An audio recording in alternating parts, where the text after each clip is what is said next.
This 10.2 deals with the calculus of parametric equation.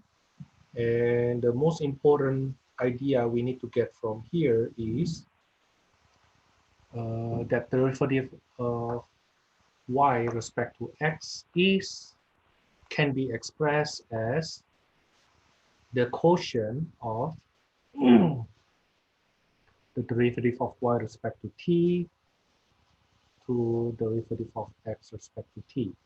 The proof actually coming from a chain rule. So you see that dy dx is basically derivative of y respect to t multiplied by dt dx. But this dt dx is just the reciprocal of dx dt. Okay, but something more important to mention, actually to say here, it's basically saying the following. Suppose I have, I want to find the derivative of something respect to x. Consequently, if I want to find the derivative of something respect to x, while the x and y are both function of time t, parameter t, then the way it is being done, it should be take the derivative respect to t times derivative of t respect to x. You need to do chain rule. Okay, which then this is d blah dt times, I'm sorry, divided by dx dt. In big sense, this will be d blah dt over dx dt.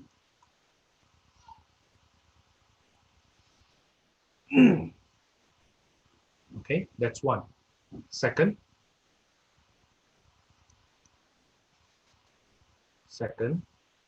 the horizontal tangent line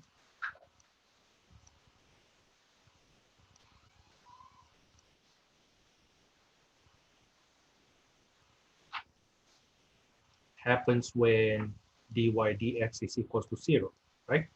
Dy dx equals to 0. Now, based on that equation that we have up there, it implies dy dt is 0, but dx dt cannot be 0.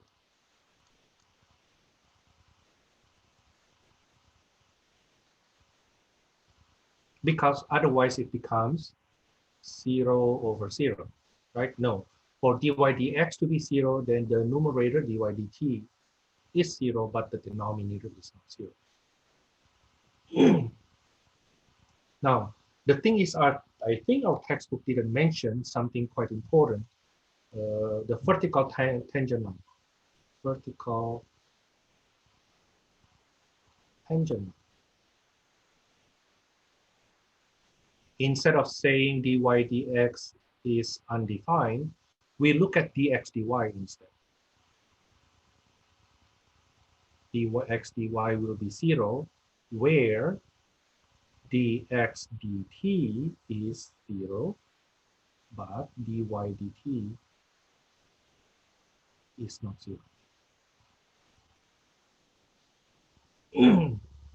With a further note, if we have dx dt equals 0 and dy dt equals to 0, then use limit.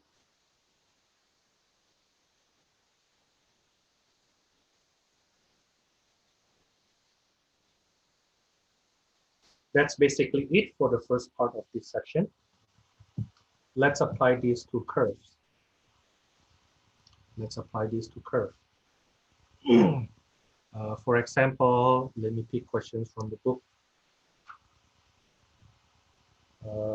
Question number 2. Question number 2. Let x equals to 1 over t and the y be square root of t e to the negative t. The question is find dy dx. Find dy dx. So dx dt is, I do the derivative of x with respect to t, that will be negative 1 over t squared. Dy dt will be, oh, I need to do product rule, huh? So there will be 1 over 2 square root of t times e to the negative t plus, actually it will become minus square root of t e to the negative t. Which, let me factor let me factor 1, let me factor this, e to the negative t over 2 radical t. This will be 1 minus 2t.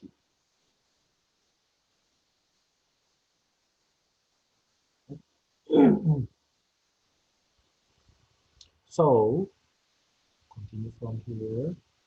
So dy dx will be dy dt over dx dt, which is given by e to the negative t over 2 square root of t times 1 minus 2t over negative 1 over t squared. Now simplify from there. It will be negative 1. You know what? I keep it. I reverse the order of subtraction. 2t minus 1 to solve the negative. Okay, e to the negative t goes downstairs. Here I have 2 also downstairs. T squared on the top, square root of t at the bottom. Oh, I can simplify this even further. This is t to the power of 3 half 2t minus 1 over 2e to the t. That's dy dt.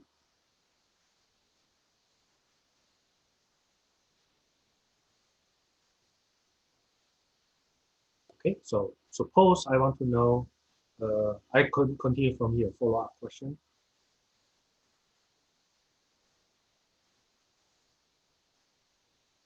Find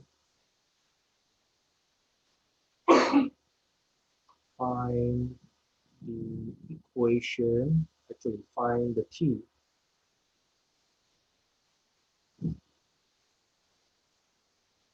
with horizontal tangent.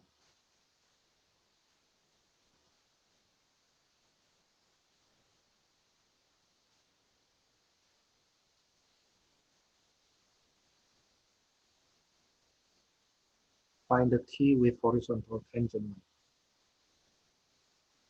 So horizontal tangent line is when dy dx equals to 0, right? But we need to be careful. We need to be careful. You need to make sure that the denominator is not 0. Okay, so dx dt cannot be 0. But that's pretty clear here. That that's pretty clear that the t cannot be, the dx dt cannot be 0, right? Under no situation dx dt is 0.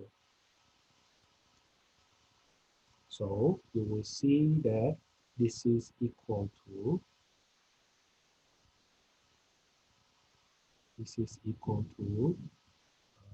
I will look at the dy dx, I'm sorry, dy dt. dy dt, set it equals to 0, it's e to the negative t, 1 minus 2t over 2 square root of t. That's only if the numerator equals to 0. But e to the negative t cannot be 0. exponential function has range positive. Okay, so t equals to 1/2. Hold on times. When I look back here, I notice that dy dx will be 0 when t equals to 1/2, so it agrees with your work, but also when t equals to 0. When t equals to 0, then dy dx is 0. Not really, because you notice that when t equals to 0, this is not 0. In fact, this is undefined, right? And this is also undefined. You can check that though. You can check that. You can say, for example, you look at the dy dx directly. Suppose you look at the dy dx directly, and you see t dy dx equals to t 3/2 2t minus 1 over 2 e to the t. If you set this equals to 0, then you will get t to the 3/2 2t minus 1 equals to 0. Right?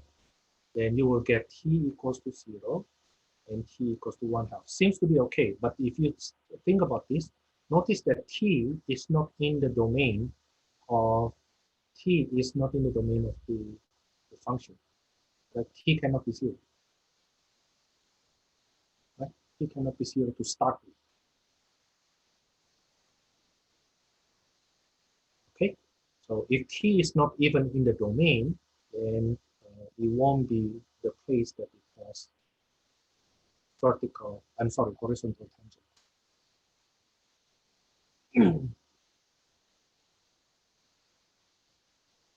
Now, once we find the t for horizontal tangent line, we can actually find the coordinate follow up too.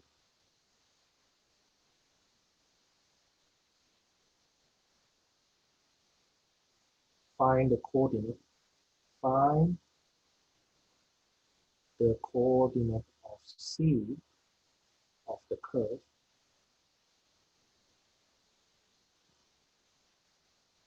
the parametric curve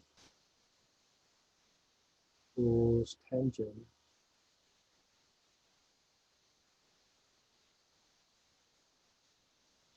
is horizontal.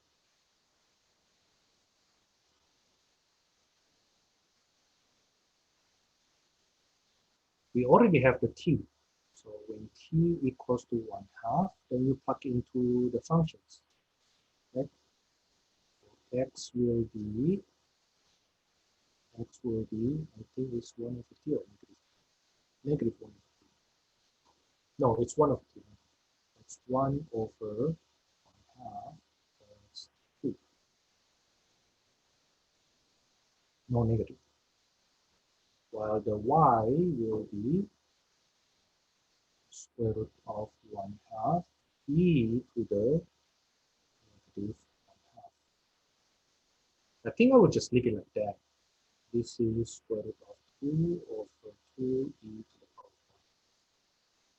1. So the coordinate will be 2 comma square root of 2 over 2 e to the 1. I can go even further, find the equation of the line. It's horizontal, right? Equation of the tangent, equation of horizontal tangent line. It's horizontal line, right? So it must be y equals.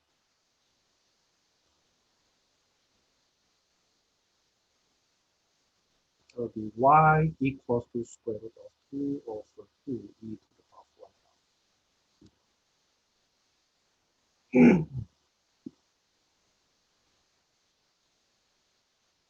That's for number 2 being overkill. Go on further. Number 4, let's say. Number 4, we have x equals to t minus 1 over t. The y is 1 plus t squared. We want to find find the equation of the tangent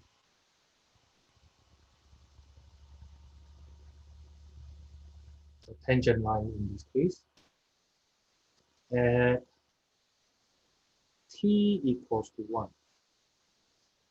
Now, before I work on this, keep in mind that to find equation of a line, I need first the coordinate, a coordinate contained in that line. Second, I need the slope. Okay, so what I will do first here, the solution, what I will do first here is to find the coordinate. Okay, so when t equals to 1, that will be 1 minus 1 over 1, that's 0. Y1 will be 1 plus 1 squared, that's 2. So the coordinate we at t, when t equals to 1,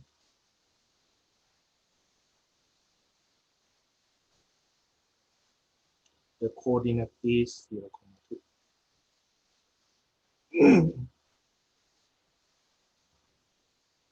Second, how about the slope? So I need to find dx dt, that's 1 plus 1 over t squared, dy dt, that's 2t. This way, then,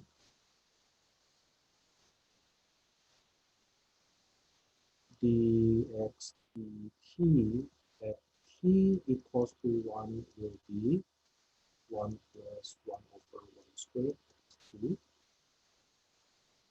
And dy dt, when t equals to 1, that's 2 times 1, that's 2. So dy dx at t equals to 1 is 2 over 2, which is 1. The slope is 1.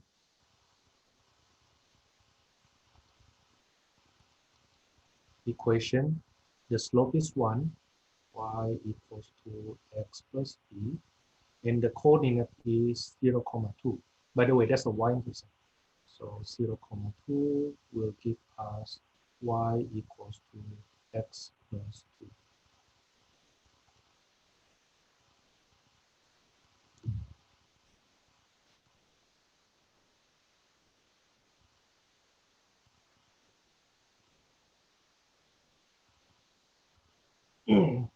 What if you start working on part number 6? Let's continue number 6. You do. So the parametric equation is x equals to sine cube theta, and the y is cosine cube theta. Find the equation of the line tangent to C at theta equals to pi over 6. This is the curve. Let me give you 5 minutes to have feeling about this.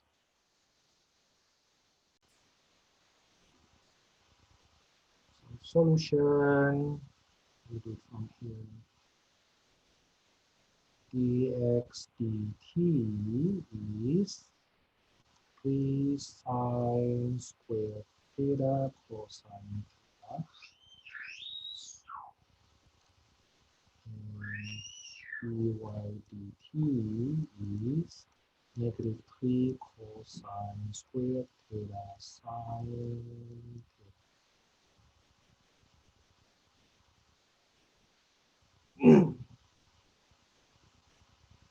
Okay, so what happened is at pi over, you know what, let's just do this first. Dy dx equals to -3 cosine squared theta sine theta over, so this is 3 sine squared theta cosine theta simplifies to be negative cotangent theta. So at pi over 6, we get negative cotangent pi over 6. I think that's negative radical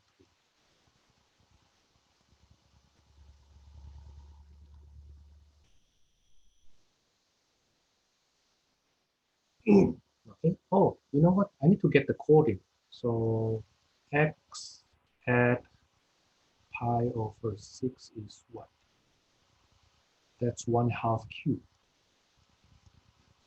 That's 1/8. Y at pi over 6 will be 1 over radical 2 cube. That's 1 over 2 radical 2. So I get the coordinate.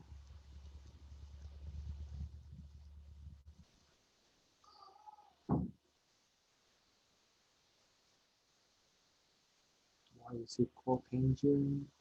Because I get cosine over sine.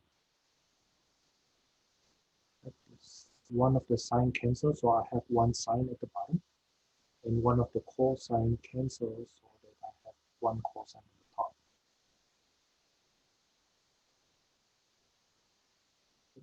Let me write it this way. This will be cosine theta over sine theta. That's negative.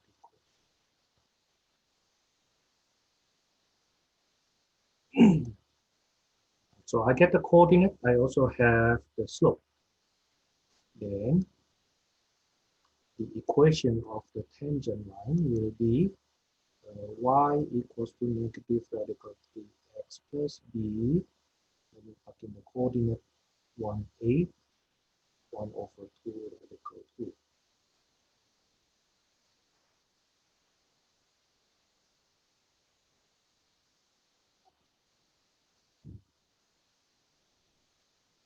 This will be 1 over 2 radical 2 plus radical 3 over 8 equals to b.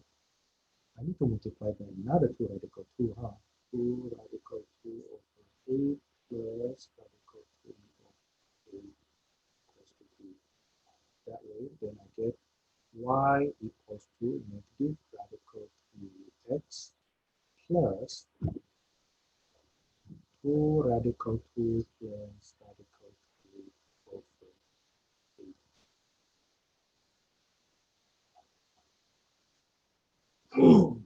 Don't use calculator. Leave the answer in exact form, because once you do rounding here, you will have rounding there. Eventually, you don't get what you're supposed to get. Okay, don't do too much rounding. That's for number 8. Let me go on with number 12. Number 12. I have to check. For the y coordinate, you get 3 radical 3 8. Do I write anything wrong here? Oh, I see, I see, I see. Thank you very much. Thank you very much. I make a mistake here. I make a mistake here. I make a mistake here. I make a mistake here. This should be radical 3 over 2. I happen to use pi over 4 instead of pi over 6. Cosine pi over 6. Yeah, so this will be, thank you very much. This will be 3 radical 3 over 8. Oh, that's a lot nicer number because we have LCD. 3 radical 3 over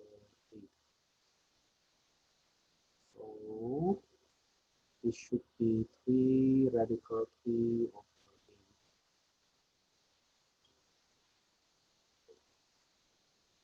8. Likewise here, 3 radical 3 over 8.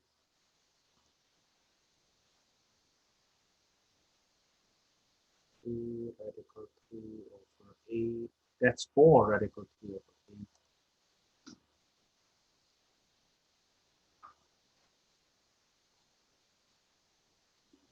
Which is radical 3 over 2. So this is our answer now. Square root of 3 over 2. Is it better now? It starts from that miscomputation. Start from there. Number 12. Number 12, we have the parametric curve C is given by x equals to t cubed plus 1, y equals to t squared minus t. And the question are, first find dy dx. And the second part later on, I will do below, find d squared y dx squared. The second derivative of y respect to x. To do this, I will do dx dt first. Dx dt is 3t squared. Dy dt is 2t minus 1. So dy dx will be 2t minus 1 over 3t squared.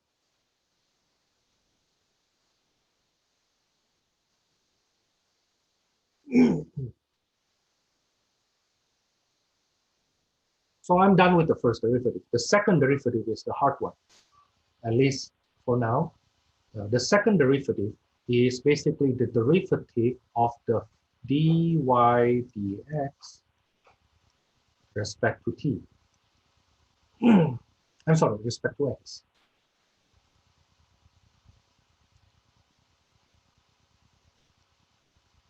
But this is the same to derivative of dy dx that we have in part A respect to t times dt dx, the chain rule.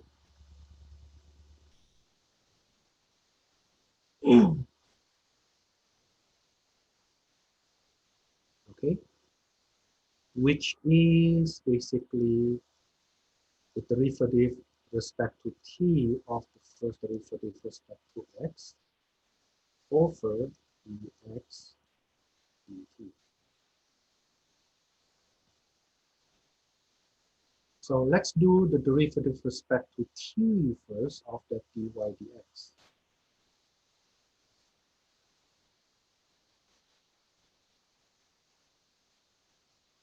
This will be 3t squared t squared. I need to do quotient rule, right? There will be 2 times 3t squared minus 2t minus 1 times 6t.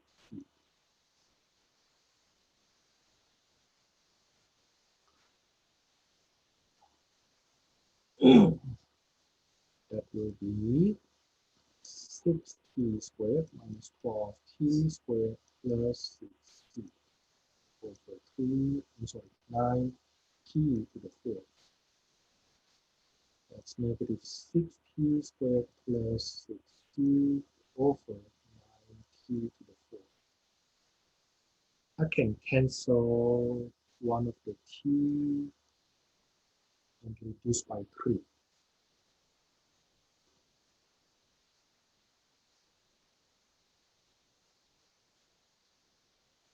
Is it right? I'm sorry, cube.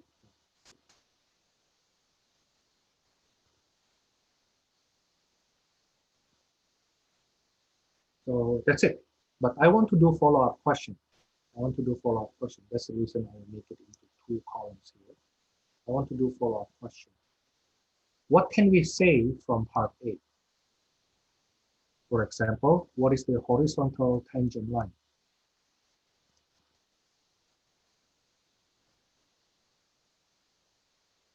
Horizontal tangent line at what t?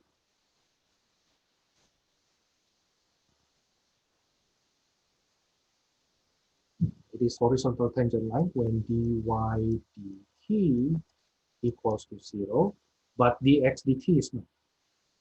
Okay, so this is 2t minus 1, set it equals to 0, we get t equals to 1 half. Now make sure you check that dx dt at t equals to 1 half is not 0.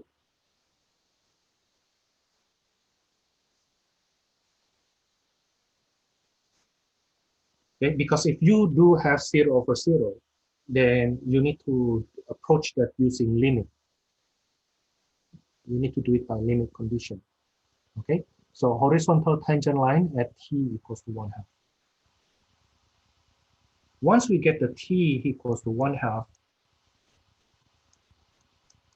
for example, then we can find the equation of the tangent line. But we can also find the vertical tangent line.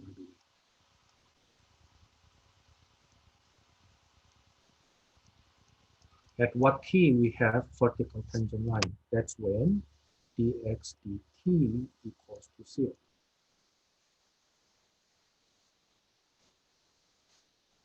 So when t equals to 0.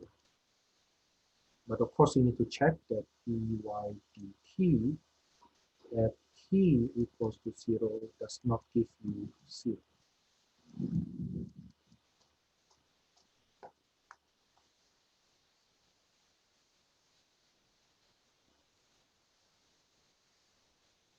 We will get more complicated situation later on.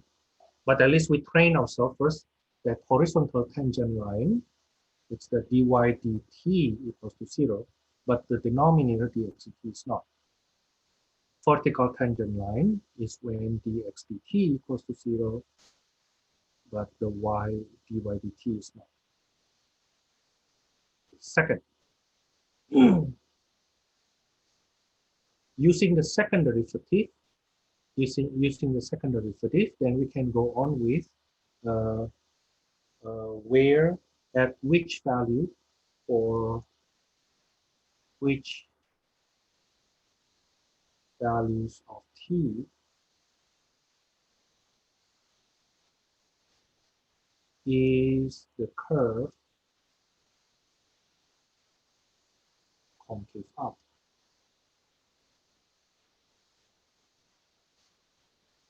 That's basically when the second derivative d squared y dx squared is positive. In other words, when negative 2t plus 2 over, actually I should not cancel that t earlier.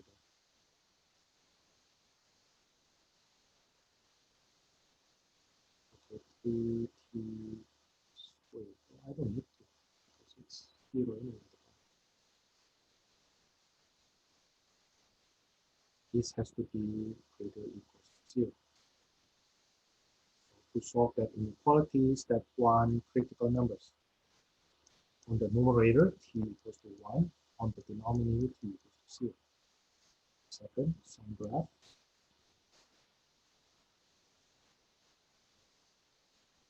Undefined at 0, 0 at 1. And the sum graph is to be 0, negative, positive, negative. So concave up when t is between 0 to 1.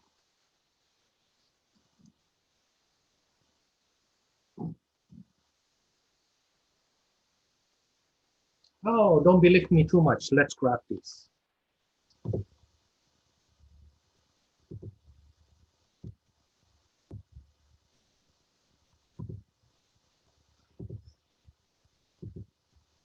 just realized I have so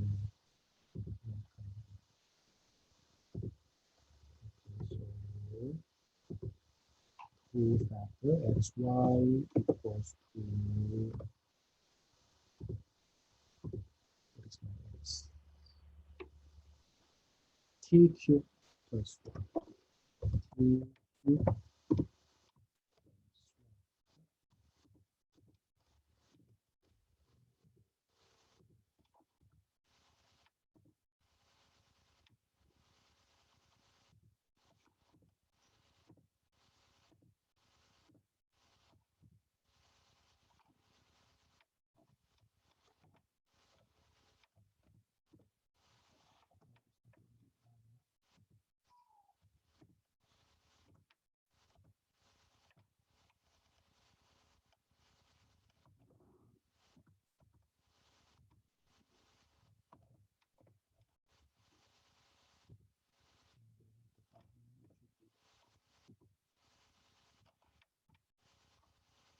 t squared minus t squared.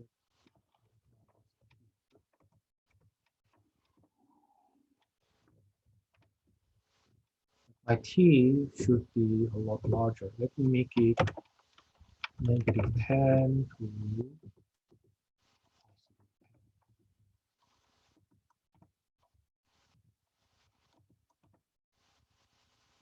so that's what it looks like.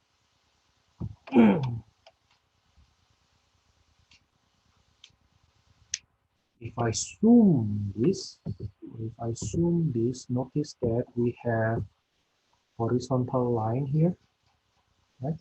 Horizontal line here, and we have vertical tangent line here. Let's find the coding. Okay, let's find the coding because we found, oh, it's concave up also from what earlier between 0 to 1 when t from 0 to 1. I don't know. This is when x equals to 1. Right? This is when x equals to 1. But I think it will be concave up around here. Okay, we need to find out the coordinates though. Okay, let's find out the coordinate when the horizontal, the tangent line is horizontal, and the coordinate when the tangent line is vertical. Okay, but at least we have the graph already right now. That's what it looks like. It's quite a funky graph, huh? Let's go back. Suppose I want to find the coordinate. Suppose I want to find the coordinate when t equals to 1/2, then my x will be 1/8 plus 1. That's 9/8, comma 1/4 minus 1/2 is -1/4.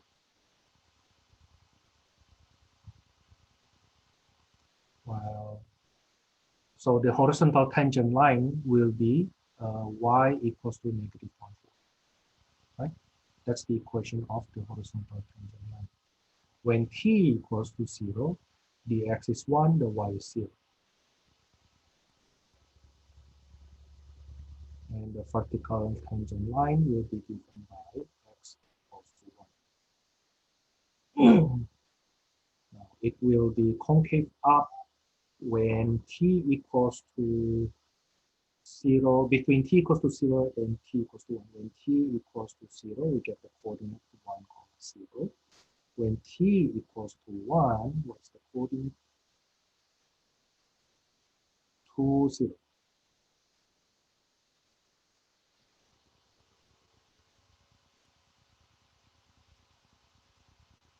So if I look back to, let me quote that. Let me quote that graph. Let me quote this graph here.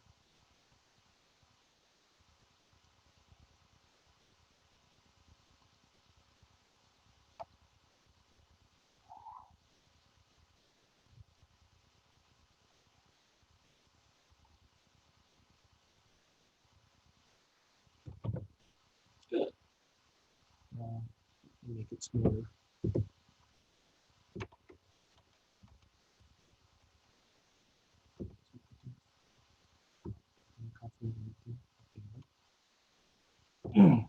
Okay. So you see that here we have horizontal tangent line. Right? That's y equals to, according to our computation, that's y equals to negative 1,4.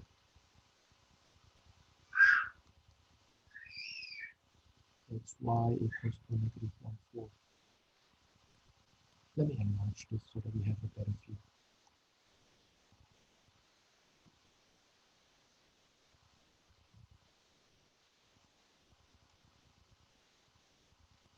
Let's see if I extend this, right? Can you see that better? I can see that this is 0.5, negative 0.5 divided by 2. This is negative 1/4 here. Okay, and at this point, what's the coordinate again?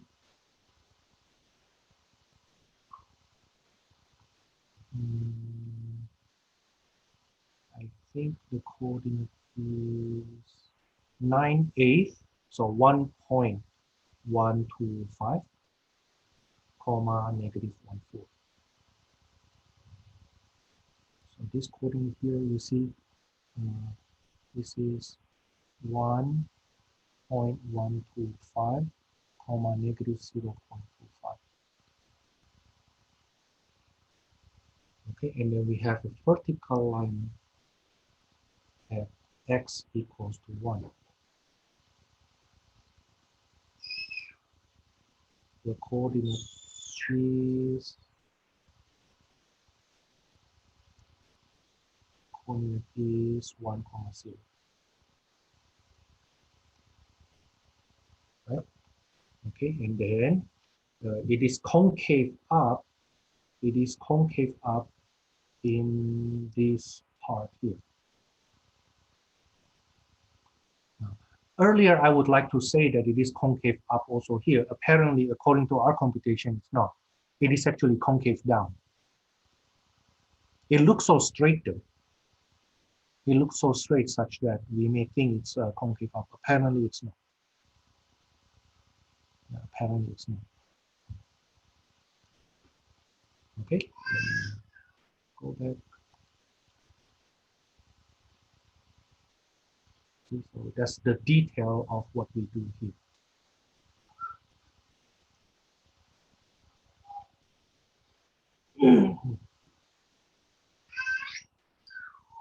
Number 18.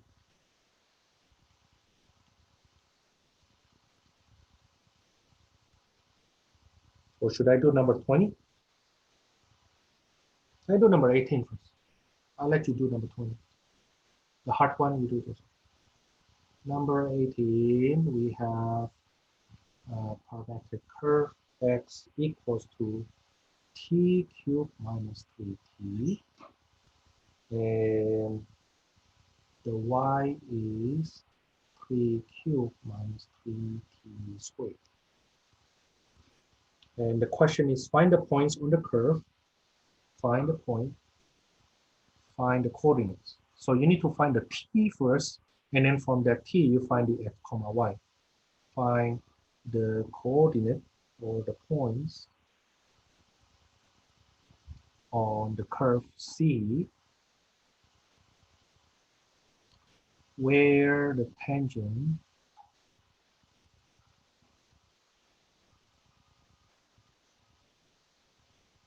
is first horizontal,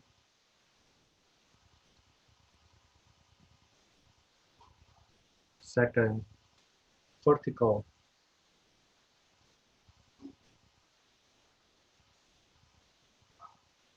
I think this one is not too hard. Can you just do that?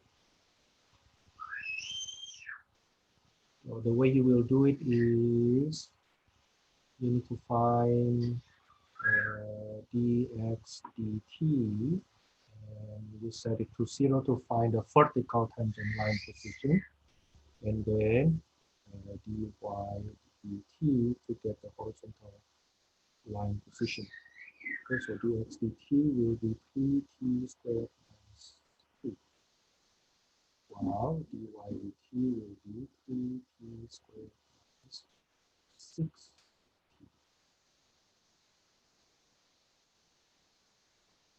So it will be horizontal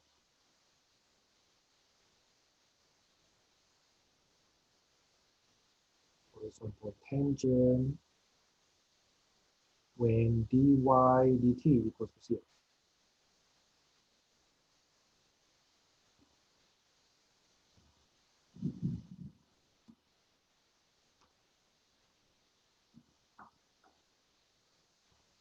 It's when t equals to 0 or t equals to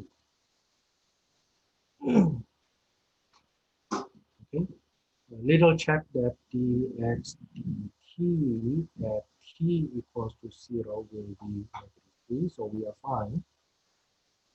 Okay, dx dt at t equals to 2 will be 9. That's also not 0, so we are fine. Then, when t equals to 0, what is the x?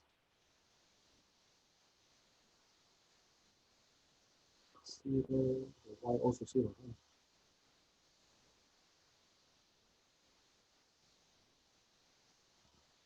That's the coordinate, one of the coordinates when the curve has horizontal tangent line. So y x2 will be 8 minus 6. X2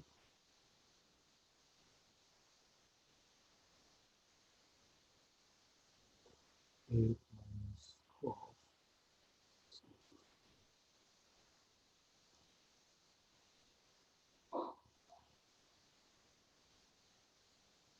Okay, so horizontal tangent at these two coordinates.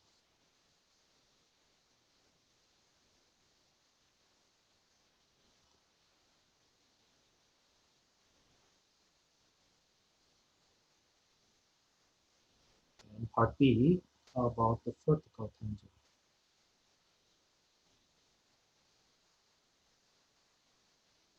Vertical tangent when dx dt is 0. So 3t squared minus 3 equals to 0. Divide by 3, so I get t squared equals to 1, t equals to 1, t equals to 1. But I need to check with dy dt.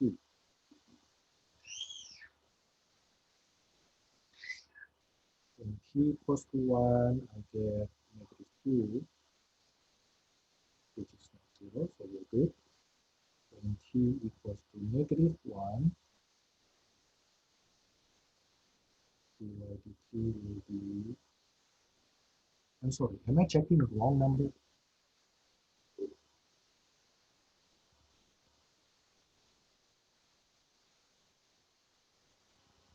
Oh, I think I checked on the wrong number earlier. So when t equals to 1, -3. When t equals to -1, 3 plus 6, that's 9.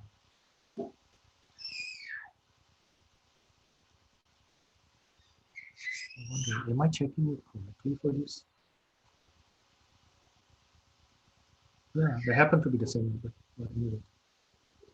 So x at 1, y at 1 will be -2, -2.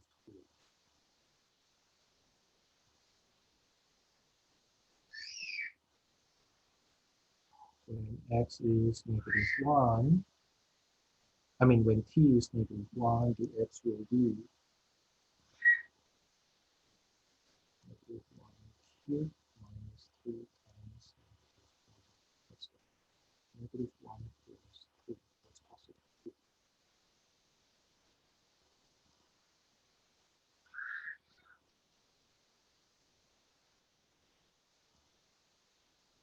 That's -1 minus 3.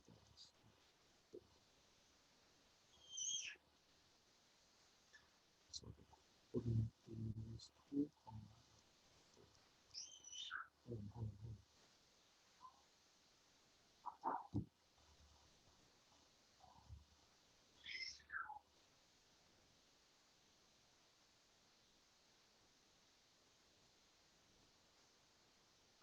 Oh, the reason I kind of like hold on because of this. You see that when t equals to 2, give us the same coordinate at t equals to -1.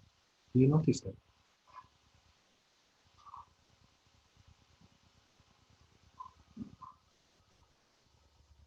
Okay. As if you are saying that it goes through when t equals to -1, and then when t equals to 2, it hits the same point. No. Okay. One of them give us a horizontal tangent line, the other one give us a vertical tangent line. Yeah, well, we can graph that to see better what will happen.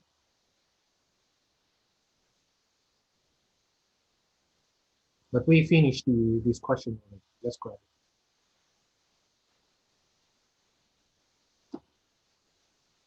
So that's t cubed minus on the top one here minus 3t.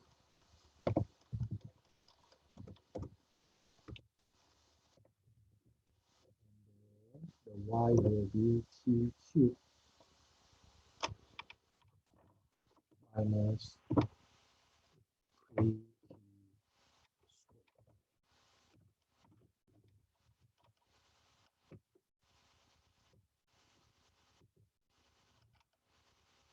Oh, you see, don't you think it's nice that we predict that so well?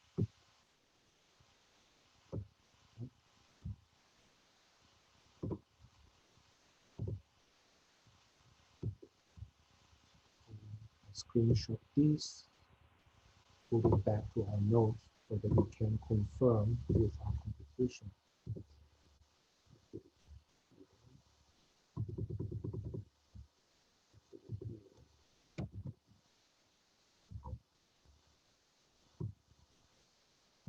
Okay, so you see at 0, 0, at 0, 0, we have horizontal tangent line.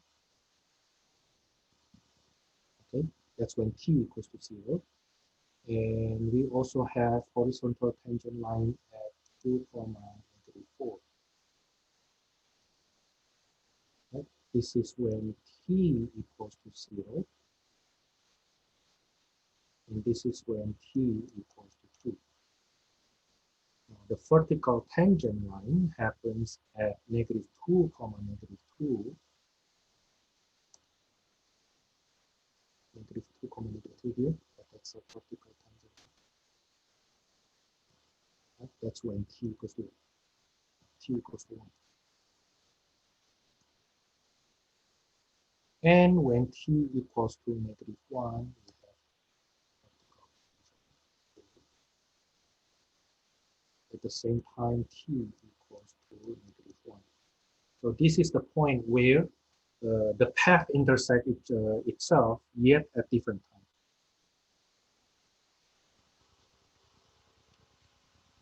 I like it so much that once we finish the computation, we can verify our work, and the picture really shows that, hey, you know what, that's true. What you suspect earlier, Thomas, that at 2, -4, we have, at 2, -4, you have horizontal tangent, and also at 2, -4, you have vertical tangent. It means not only it intersect, the path intersect itself at that coordinate, also at that coordinate we have vertical and also uh, horizontal tangent line.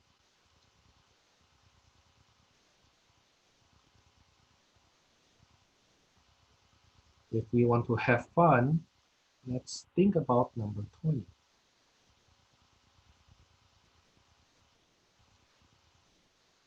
20.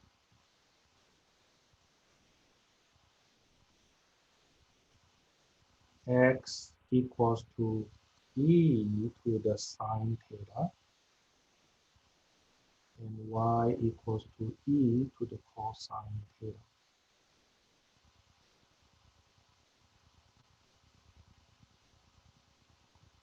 Okay, let me ask you to find the point. Find the points.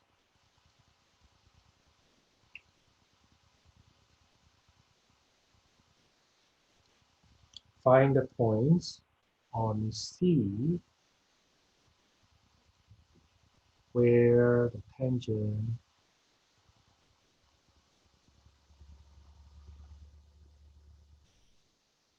is horizontal and vertical.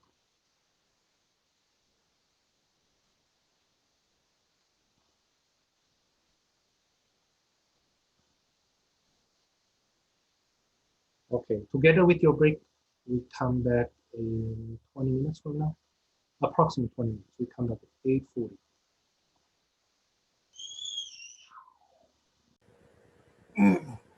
Okay, let's start.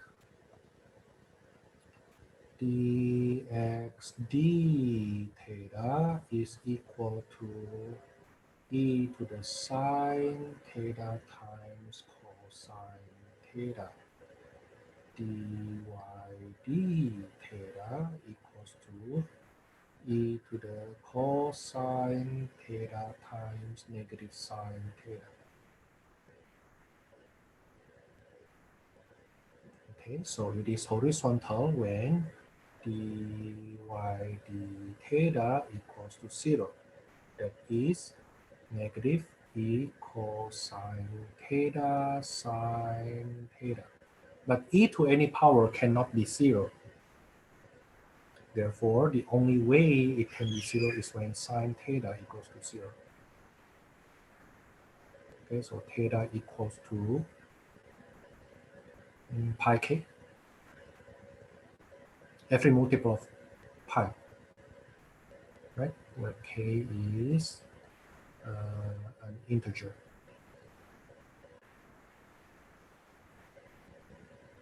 Okay, the vertical tangent line dx d theta equals to 0. That's e to the sine theta cosine theta. That's cosine theta equals to 0. So theta equals to pi over 2 plus pi k for k integer. Let's see what this looks like.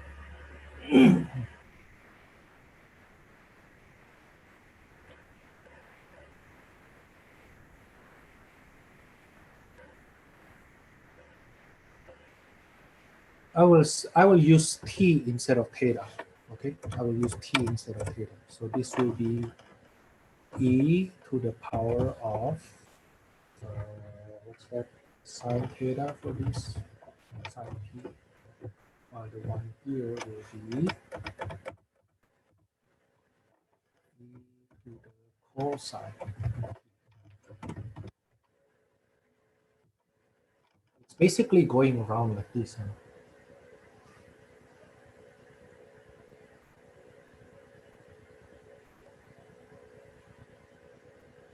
Let me code that.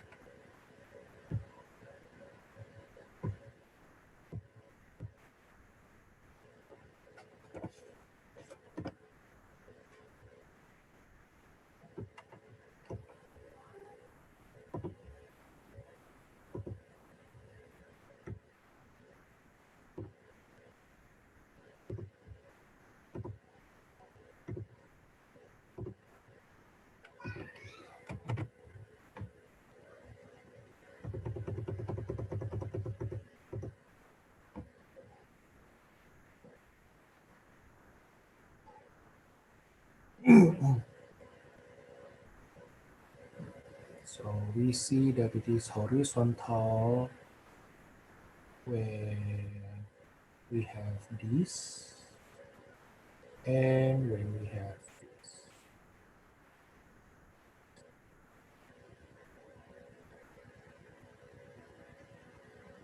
Both of them when x equals to 1, huh? Both of them when x equals to 1. And then the vertical tangent line, both of them, I believe, when y equals to 1.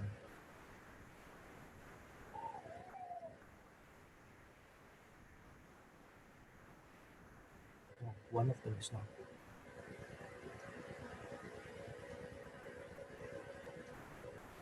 Yeah, when y equals to 1. Both of them when y equals to 1. Now let's see the vertical line when theta equals to pi over 2 pi k. So let's see. So x pi over 2 plus pi k, that's e to the sine pi over 2 plus pi k. So this is 1 when k is even.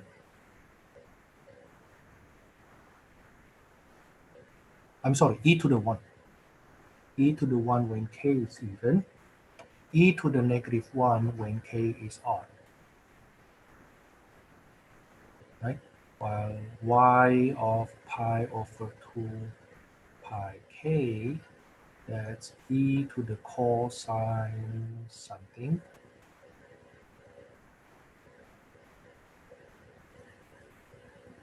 That will be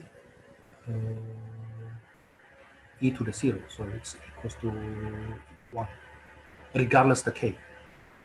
So you see that we have vertical tangent line when the coordinates are e comma 1 and e comma negative 1. I'm sorry, e to the negative 1 comma 1.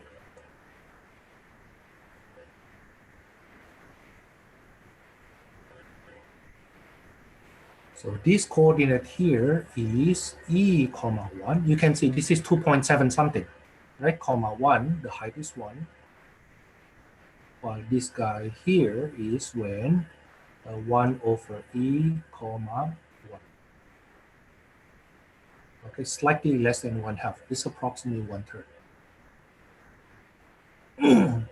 That's for the curves and then the vertical tangent line. And then, of course, you can go on further if you want to do concave up or concave down.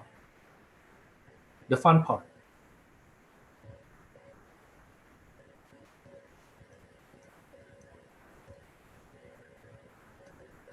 How about area? Area to x-axis. So if I have a function that looks like this, right? And the area to the x-axis will be integral from a to b of fx dx. That's how we learned it before. Okay, basically the fx actually the y, right? A equals to integral from a to b of y dx. Now, I will do a reparameterization, we call that. Basically, I will change this coordinate here. Instead of x equals to a, I will call this t equals to, let's say, not x equals to a anymore, but let me call that t equals to p, and this is when t equals to q. Okay, I will change all this into in terms of t. So this is now integral t equals to p to t equals to q. The y is y, basically yt. Now dx is basically dx dt times dt. Okay, so that's x prime t dt. That's the area to the x-axis. Now, how about the area to y-axis then?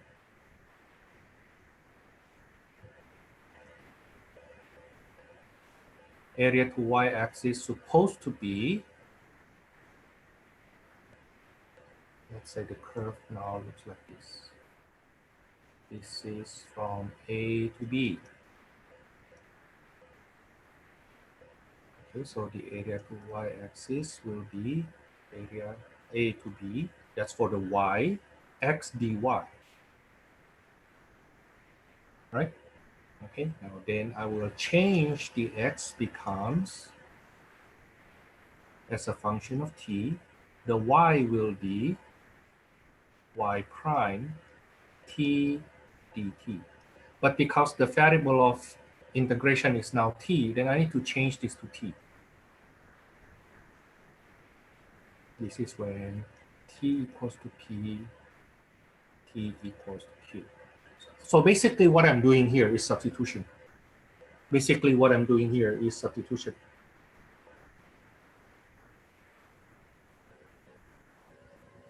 Then number 32. Woohoo! Number 32.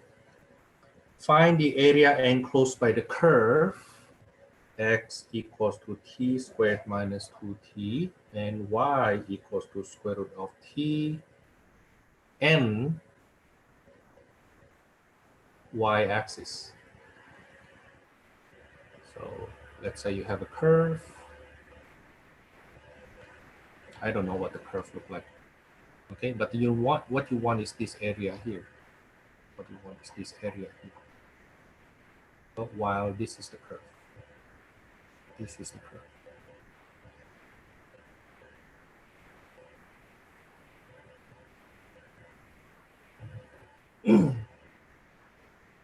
I need to find the area to the y-axis, so the area will be integral from p to q, right, in terms of t, okay, of x, which is t squared minus 2t dy dt, 1 over 2 square root of t dt.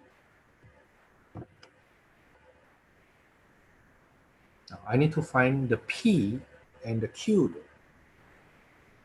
I need to find the p and the q.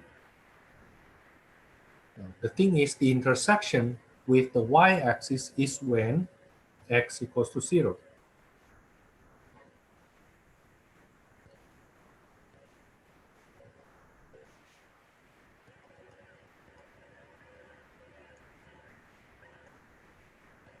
That's how we get the limit of integration later on.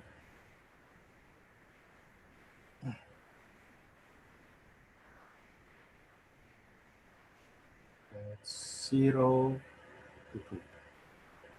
So this integral will be integral from 0 to 2 of t to the 3/2 over 2 minus t to the 1/2 dt.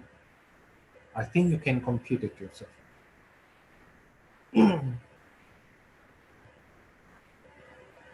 Okay, you can compute that yourself.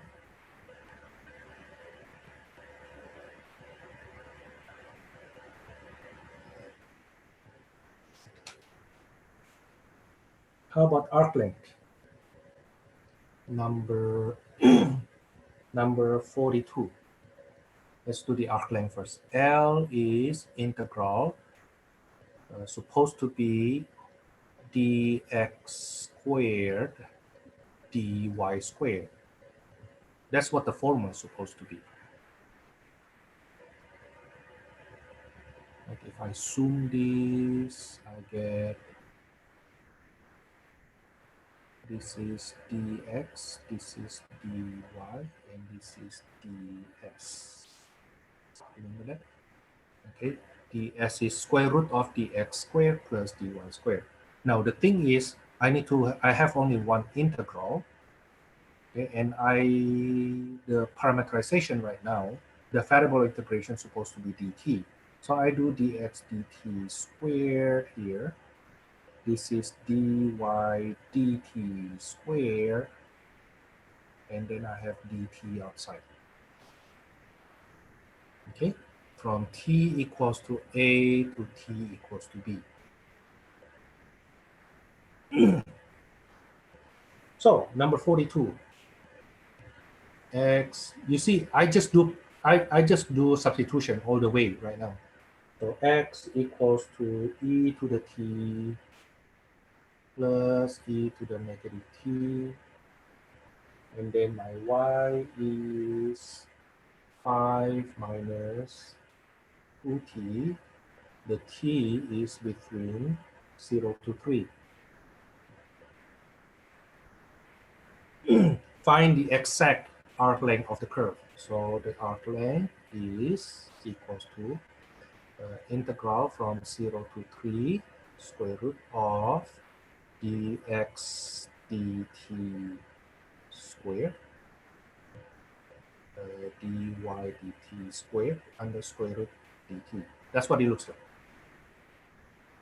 Let's do the derivative first. So dx dt is e to the t minus e to the negative t.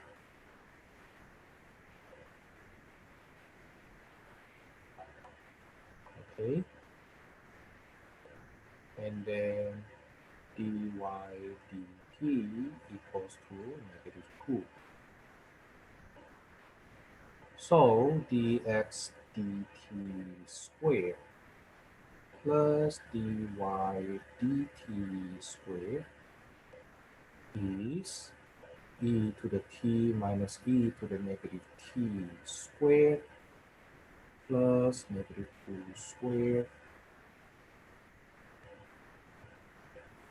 This is e to the 2t minus 2 plus e to the negative 2t plus 4. Combining like terms, and it turns out we can factor it back to e to the t plus e to the negative t squared. Therefore, the integrand, which is square root of dx dt squared plus dy dt squared, is therefore the square root of that.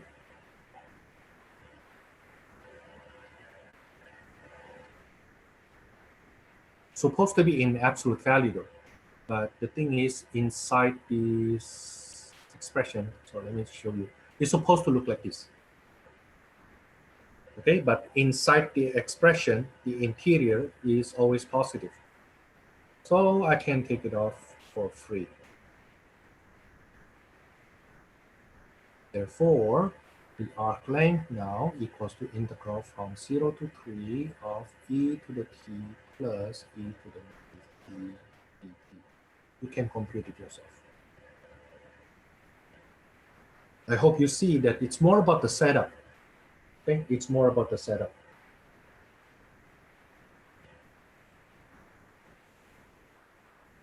You want to have fun a little bit? You do it. Number 44.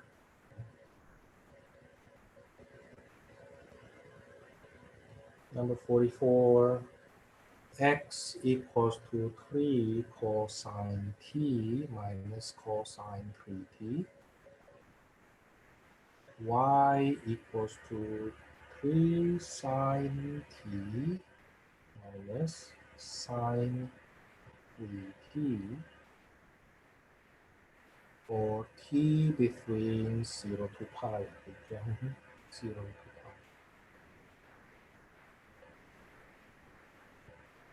Okay, do the algebra. It's more about the algebra again. So what you really need to do is find the algebra. Okay, so what you need to do, I'll give you the hint, you need to find the x dt. And then you need to find dy dt. Okay, after you get those two, you need to find dx dt squared plus dy dt squared. Okay, and simplify as much as you can.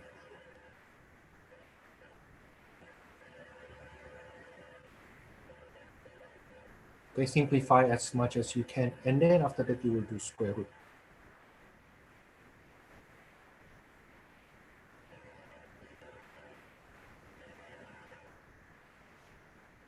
Don't make any mistake here, because anything wrong you do here, it makes your integral later on not doable.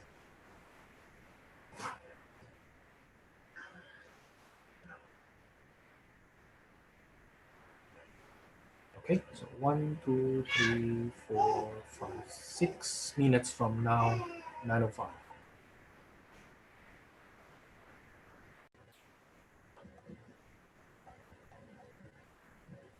So dx dt will be -3 sine t plus 3 sine 3t. Is right?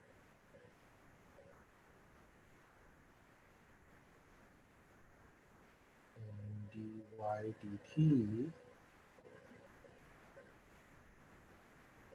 is 3 cosine t minus 3 cosine 3t. So the square of those looks complicated, I know.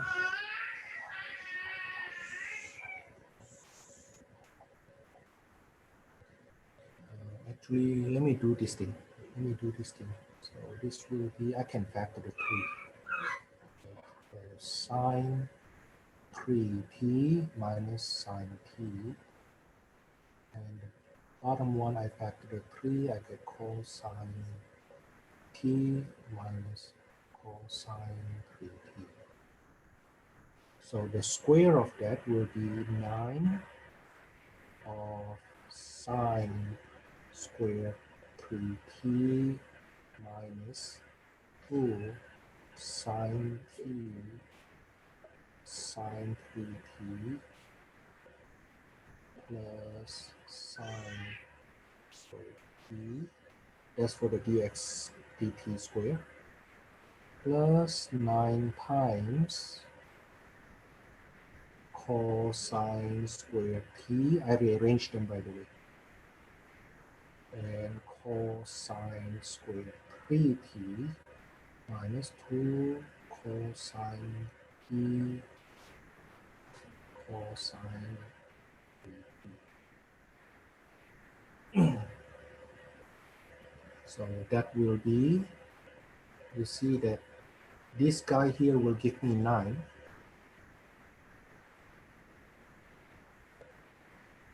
Right? This guy here will give me another 9.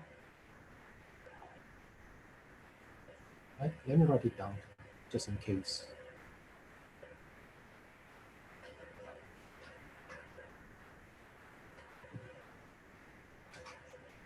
So the first two terms of this first two is 9 sine squared 3t plus 9 cosine squared 3t. The yellow one.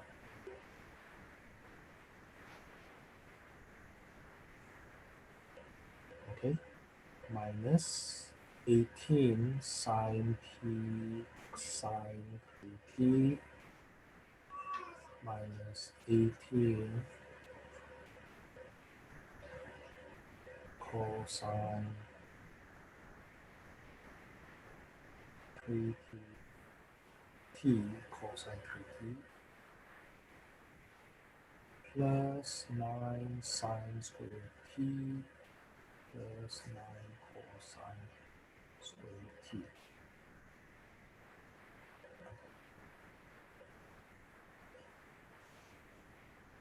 Okay, so this will be 9 minus 18 times sine t sine 3t plus cosine t cosine 3t plus 9. That's 18 minus 18 times. I wonder what is that. Can I say this is cosine 2t? Maybe I write it this way first. Cosine 3t minus t.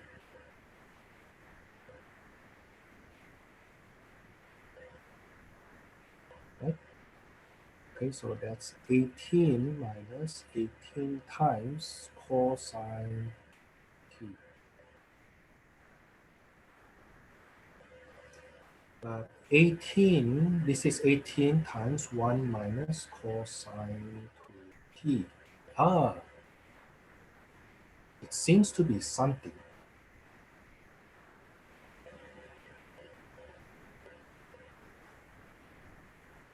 That's 2 times 1 minus cosine 2t over 2. What do you think?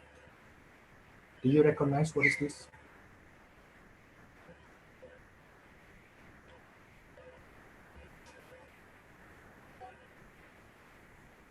I don't remember, Thomas. Too bad. That's 36 sine squared t.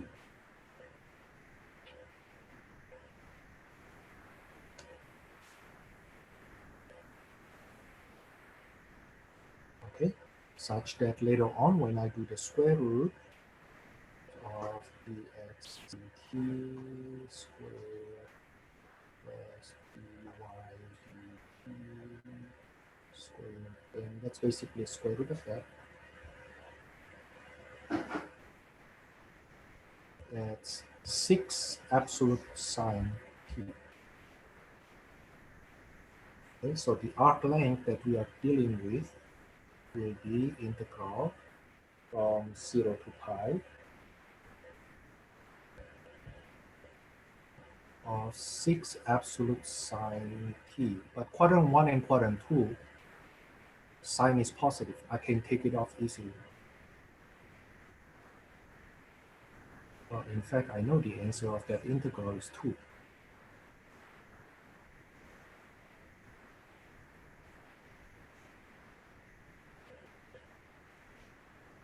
And you see, I spend a lot more time in the setup. Once I'm done with the setup, the integral is just like Mickey Mouse.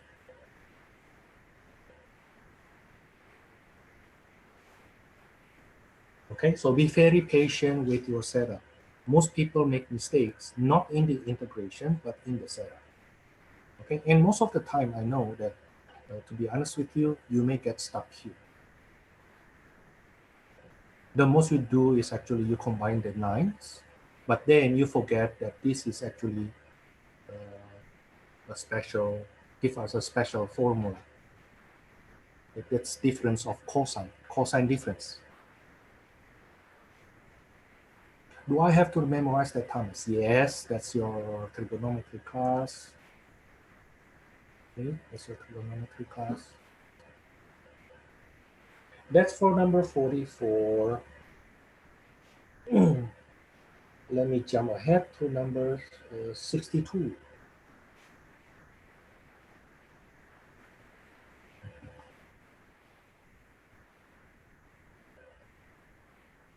Number 62.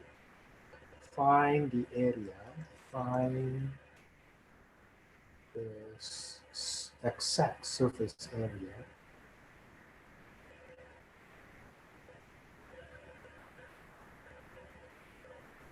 of revolution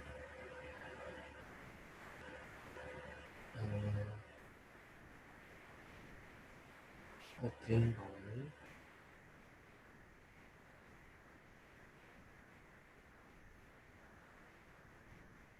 rotating the curve C given by x equals to 3t minus t cubed. The y is 3t squared from 0 to 1 around x-axis.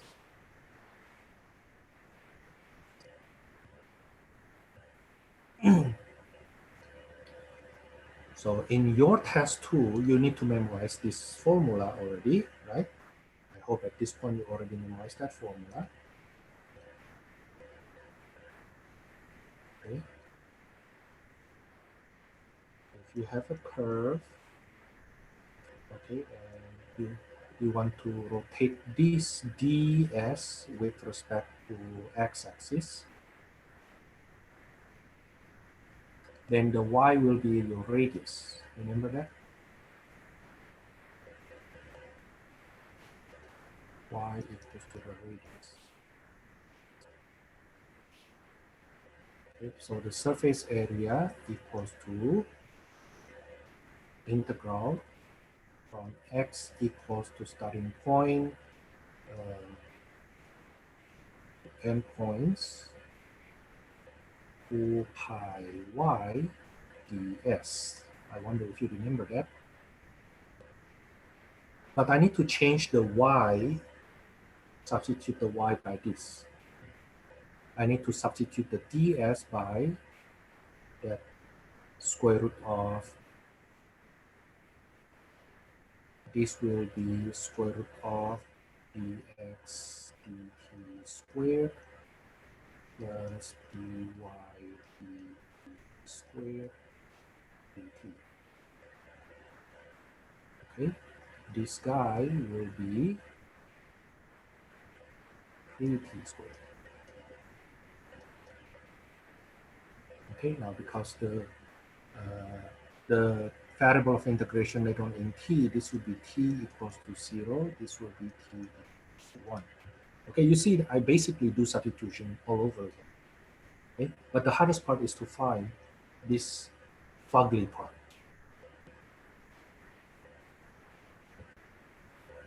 Okay, let's do that first.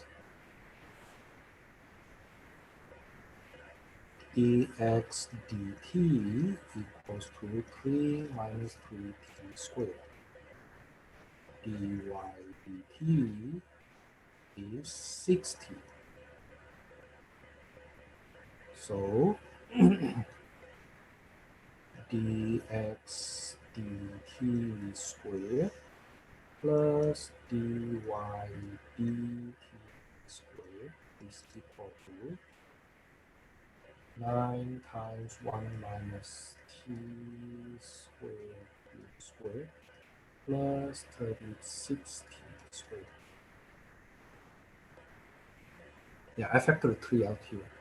I hope it helps me to compute faster. So this is 9 times 1 minus 2t squared plus t to the 4th plus 36t squared.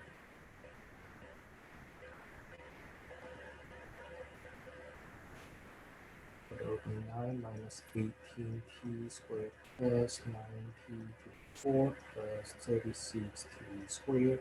You see, if you don't set it up properly, you will not see this beautiful thing,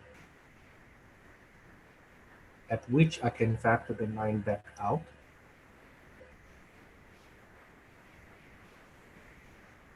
And factor it even further, 1 plus t squared whose square root is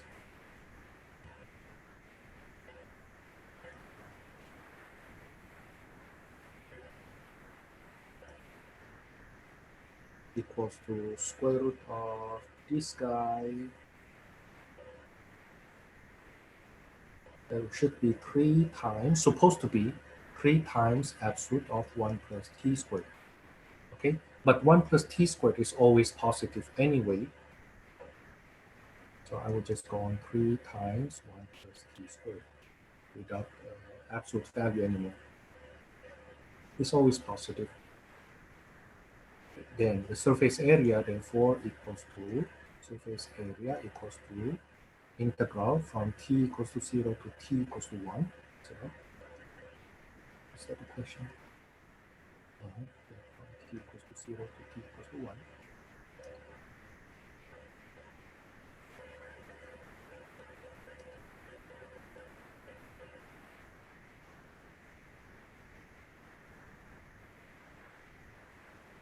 Okay, and then 2 pi y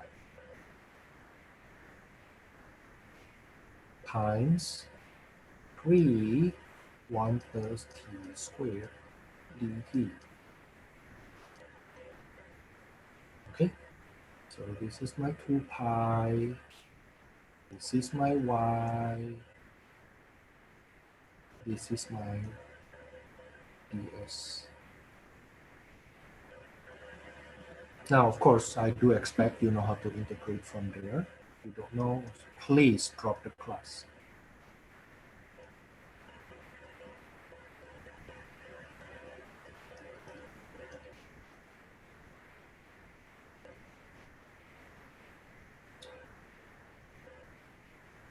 no, I'm not. I'm not trying to say you should drop the class. I know all of you should be able to do that. Okay, really, but really, if you don't know how to integrate this, you really need to drop the class. Right? You see what I mean? Okay, I'll just leave it here. But you can see that I spend a lot more time in setting up the integration. Okay, instead of to integrate, I spend a lot more time in setting up. Finally, number 66.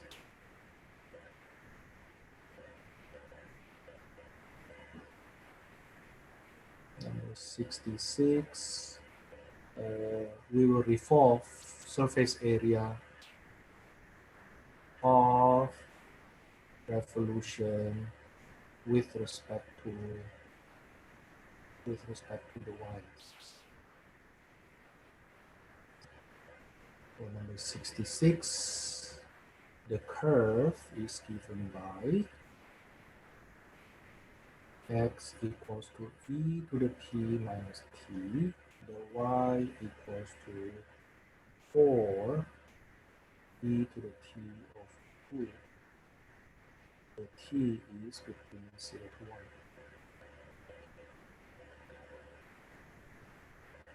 You will rotate that with respect to y-axis. So let's say this is the curve. Let's say this is the curve. This is my ds. Oops. This is my ds. This would be my radius. And the formula will be integral 2 pi x dx, right? Then you do all the substitution if necessary. Solution. Yeah, I somehow think I really enjoy this so much because first you need to memorize the formula. You need to be able to come up with this formula. That's why you need to have test 2 this Wednesday. Okay? Then once you are good with this test 2 this Wednesday, in test 3 you see that surface area revolution again, but in sense of parametric. See? Okay, so dx dt will be e to the t minus 1. Oops. Are we going to able to use our notes for test 2? I allow you to use your notes, but I don't forgive you if you are late. There's no more late turn submission. Okay, I don't mind you to cheat, but trust me, I don't want students to study during the test and then later on complain you don't have enough time.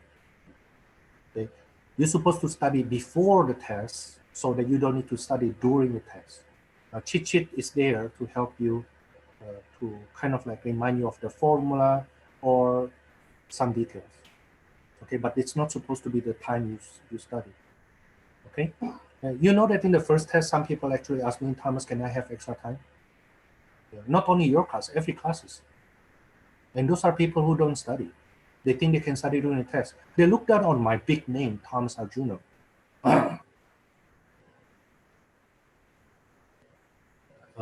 dy dt. To be honest with you, plenty of students, once they read their name, once they read my name as the person who's going to teach the class, they tend to find somebody else. Right? And by the way, who is the one teaching calculus 2 in the morning? Anybody can tell me? I think it's Dr. Awash.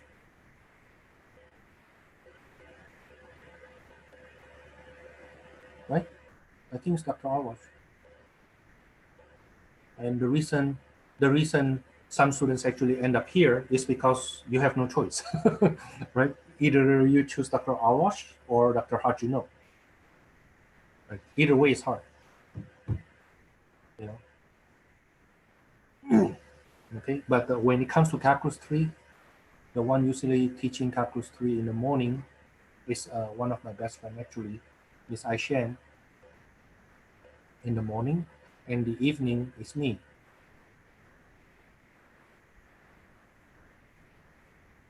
Okay. Once you see Arjuna, no, I take Aishen, simply because you don't know her enough. Once you take her class, then you realize that her passing rate is basically the same with mine. I'm sorry. She gives you more smile than me.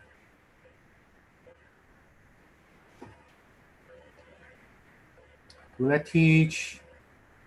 Will I teach Calculus 3 next semester? They actually schedule me, but in the last 3 semesters, the class always get canceled because most students actually go to the morning class. That's what happened. That's what happened. Well, anyway, let me come back here. So what is this? This is 4 times e to the t over 2 times 1/2. So that's 2 e to the t over 2.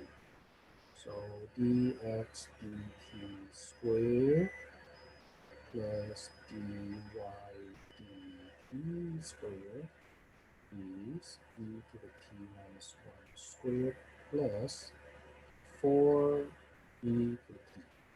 Hey, turns out to be really nice again. Oops. But you still need to show the work, okay? Show the work. This is e to the 2t minus 2e to the t plus 1 plus 4e. This will be e to the 2t plus 2e to the t plus 1, which make it e to the t plus 1 squared. And you see, if you set it up, if you set it up properly, then the square root turns out to be very nice. Not always the case though, not always the case. In fact, if I use other textbook, it may look so ugly and the integral so just messy. I have that before. Again, this is supposed to be in absolute sign, but because e to the t is always positive plus 1, well, it will be positive anyway, even without absolute sign. Then the surface area of revolution will be 2 pi integral from what to what? 0 to 1. Dx is e to the t minus t times e to the t plus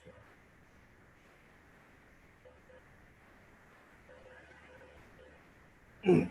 Okay, and then from there we go on. I think part of this you need to use integration by parts.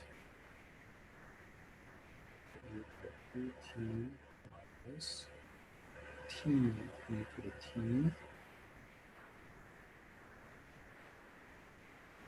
plus e to the t minus t. And the one here we need to do integration by parts.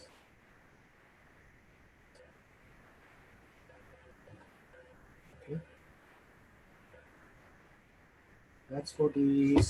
So your suggested homework for this section is, don't do this suggested homework until you're done with your test tomorrow. I mean on Wednesday. Suggested homework for this 10.2 will be number 1 to number 19. And then number 29, number 31 to 33.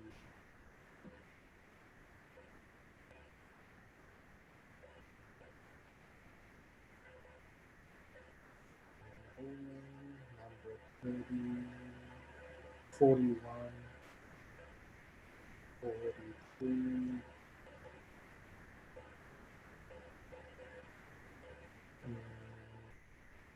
51,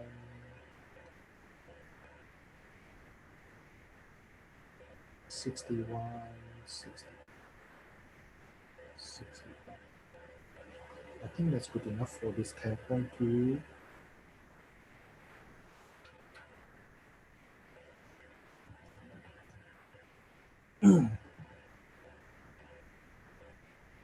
Which part of chapter 7 are going to be in the test? Which part of chapter 7 will be in the test? Let's see. I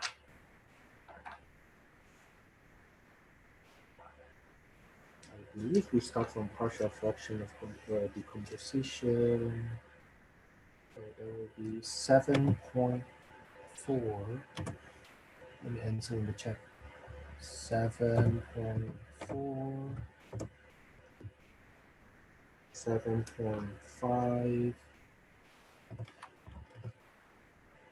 Remember, I skipped 7.6 and 7.7, and then continue 7.8.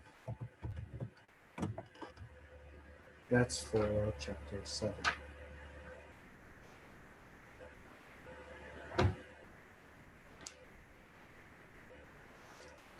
Okay.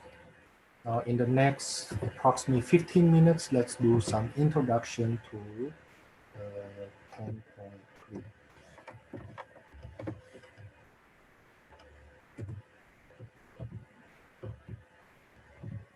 We go to polar coordinate system.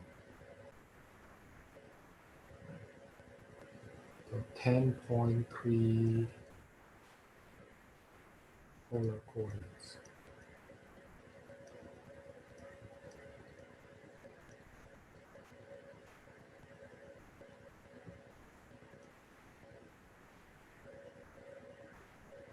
The first half of this section is review.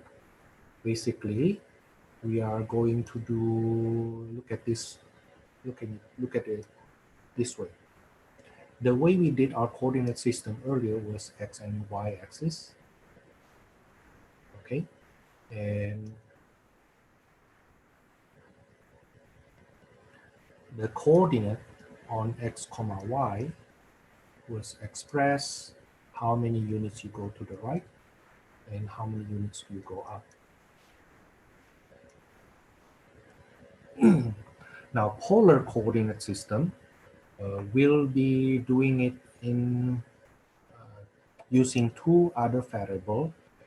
First one is the distance from the origin, that's the r, and second, the angle from positive x-axis, that's the theta. So later on, we will express this x comma y in rectangular coordinate system. We will express that in r theta in polar coordinate system.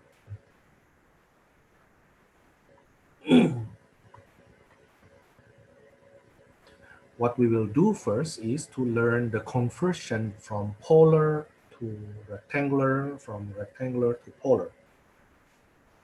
And then we do examples. And then we see more details later on. But for example, the x here, this x here, you can see is equal to r cosine theta. And the y is equal to this y here is the same to this y here. Right? That's r sine theta. So if you have polar and you want to convert to rectangular coordinate system,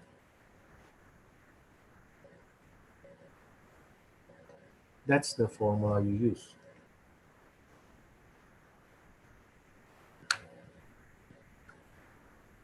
Okay, that's the formula you use. On the other hand, suppose we have rectangular coordinate system.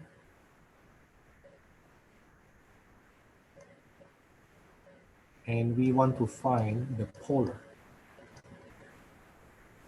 So what is the R? The R is basically the Pythagorean identity of that rectangular.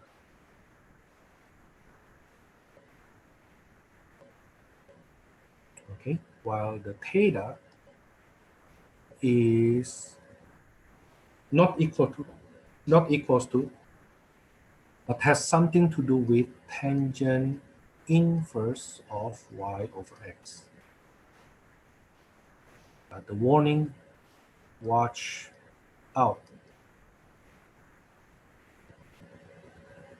for the quadrant.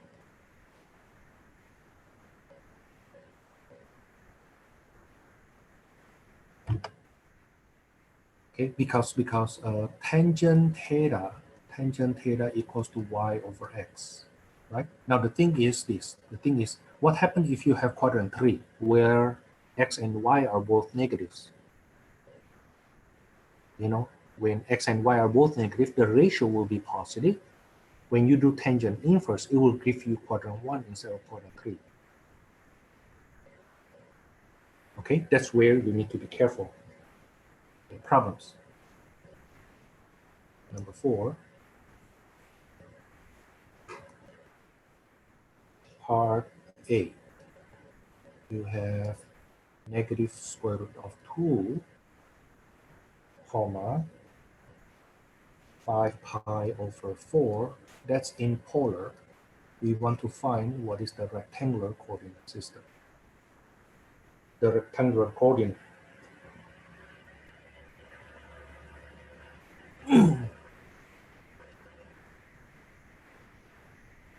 So the x is equals to r cosine theta. That's negative radical 2 cosine 5 pi over 4.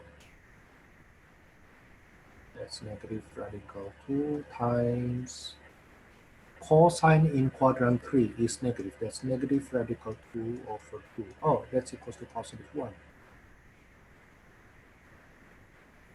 For y, that's r sine theta. That's negative radical 2 sine 5 pi over 4. It's quadrant 4, so it will be the same, huh? So that's positive 4. So this is 1, comma 1.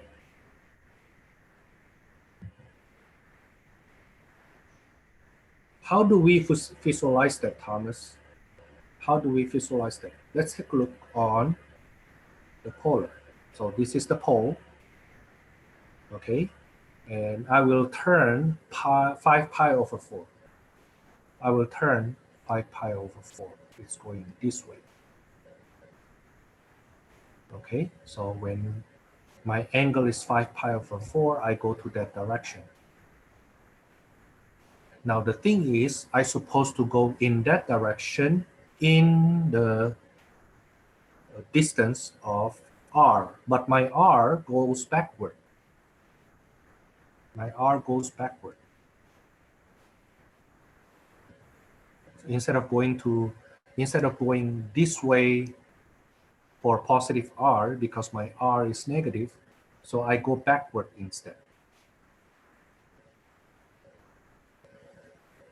Okay, I hope now it makes sense for you that this is actually in quadrant 1.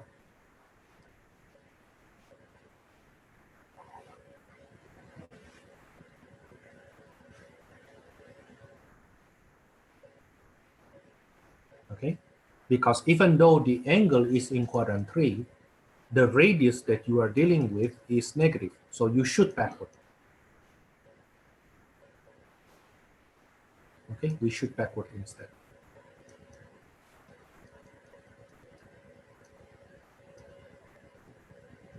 Oh, that's what I mean.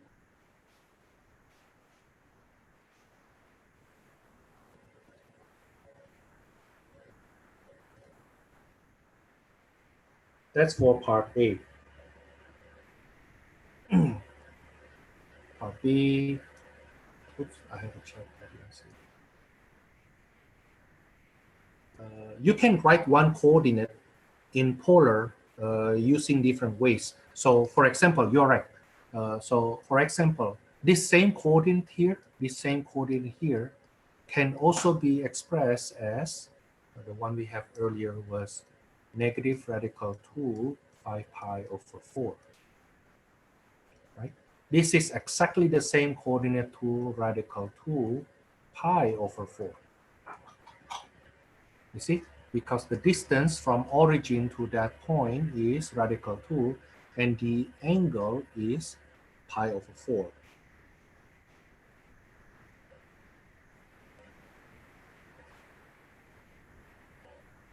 Okay? Now, to make things worse, you can also see the following. You can make the angle to be like this. So the angle is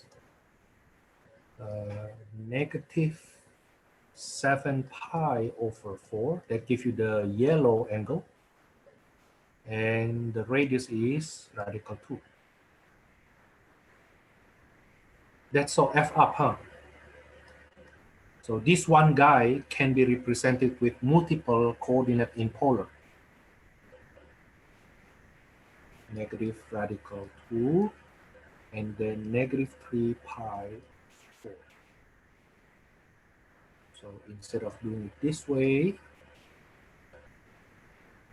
I go negative 3 pi over 4 and then I shoot backward. Now, because of this ambiguity, that's why we don't really like to deal with polar coordinate system.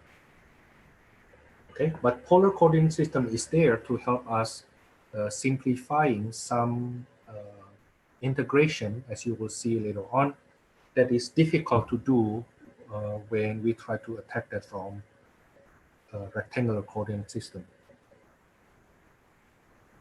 Okay, so simply because we have this ambiguity doesn't mean it's useless. No, it's still useful in some situation. Part C. 2 comma negative 7 pi over 6. That's in polar. What will that be in rectangular?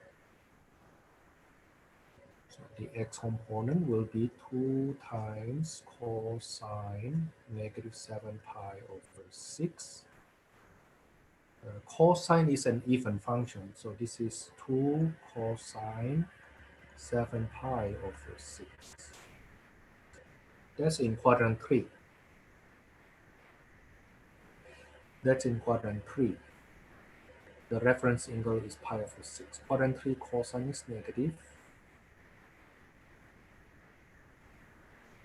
So that's negative 2 radical 3 of 2, that's negative 5. When you use your calculator, don't give me decimal all the time. I want an exact solution whenever possible. So pi over 6 is a special angle. 2 sine negative 7 pi of 6. Sine is an odd function, so I bring this negative out. 7 pi over 6 is in quadrant 3, sine is negative, so it changed back to positive. Reference angle is pi over 6. That's 1/2.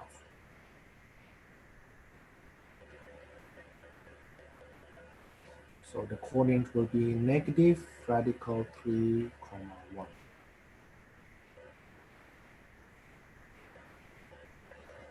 Let's visualize this.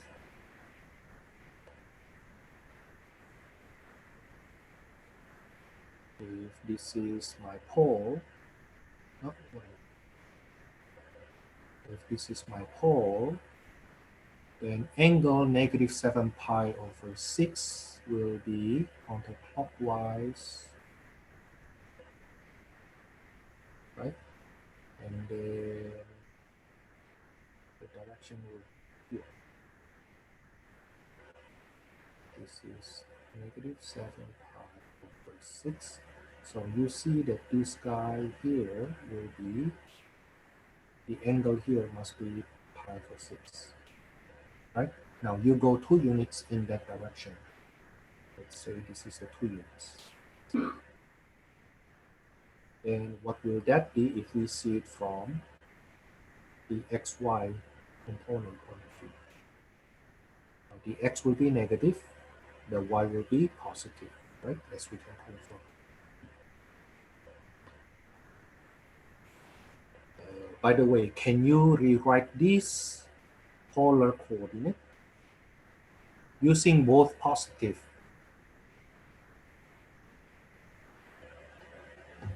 The radius is 2. So that one is easy. The radius is positive 2, right? But what if I want to use positive angle? What is the angle here?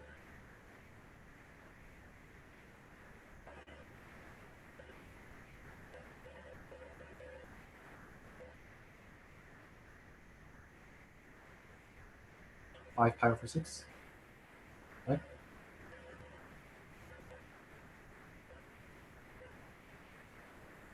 What if I want to use both negatives? So I want negative here and also negative here.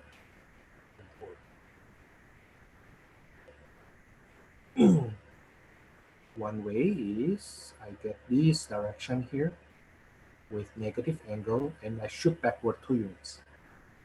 I shoot backward 2 units and the angle there will be negative pi over 6. Okay, now these 3 coordinates here are the same coordinates.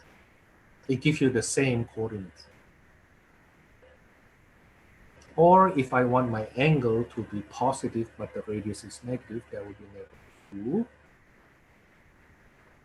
11 pi over 6 for the angle.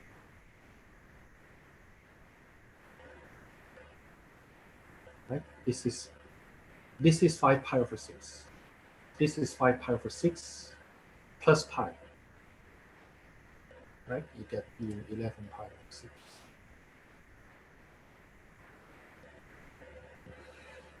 That's for number 4. Let's see number 6. Let's see number 6. We have a rectangular coordinates is the rectangular coordinate right now. And we want to make it polar. Okay, in fact, the textbook wants us to write it in multiple way of representing this polar coordinate. Let's get the r first. The radius will be, actually, you know that I can factor the 3. I can factor the 3 out, so I get radical 3 squared plus 1 squared. You see what I mean?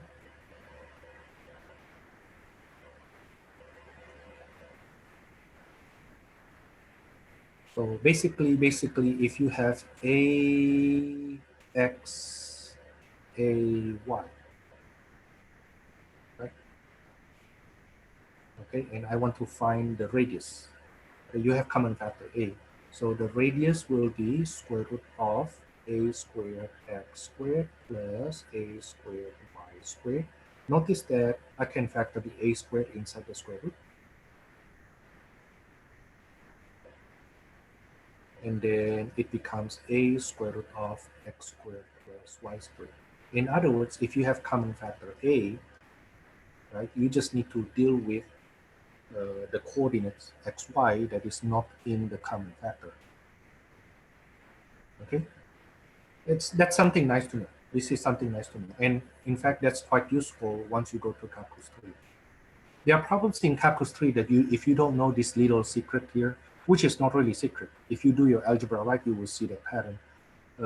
It will make your computation a lot easier, a lot easier. And even if you have the solution manual for the textbook, not talking about the what's that, the Slater, okay? No, not the Slater. I'm talking about the solution manual of the textbook. Some teachers have that. I have that too, but I don't know where I put it. Long time not seeing it. Yeah. The textbook the solution manual may do it in 2 pages, and we end up doing it in half page. Why? Because we simplify that a lot earlier. You know. Well, anyway, that's for the r. How about the theta? The theta will be, let's recognize first the theta is in quadrant 1. Agree? Okay, so theta will be equals to tangent inverse of y over x. That's exactly equal to. So this is pi over 6. So this will be 6 comma pi over 6. Some note, what happens if we have negative 3 radical 3 negative 3? That's for the rectangle. What will that be polar? You will see this is 6 also. The problem is, what is the theta? You need to first recognize that the theta is in quadrant 3. Okay, such that when you do the inverse tangent, negative 3 over negative 3 radical 3 here, this will give you pi over 6, but they are not equal. You cannot use equal sign here. Why? Because we know theta is in quadrant 3. And when you use calculator, even if you use calculator, it will give you the angle in the first quadrant. Basically, you need to do some adjustment. Okay, so theta equals to pi over 6 plus pi to make it in quadrant 3.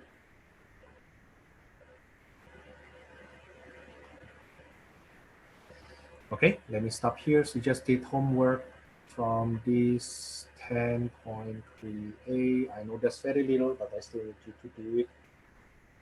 Number 1 to number 5. 1, 3, 5. That's for today. See you on Wednesday. Don't forget Wednesday we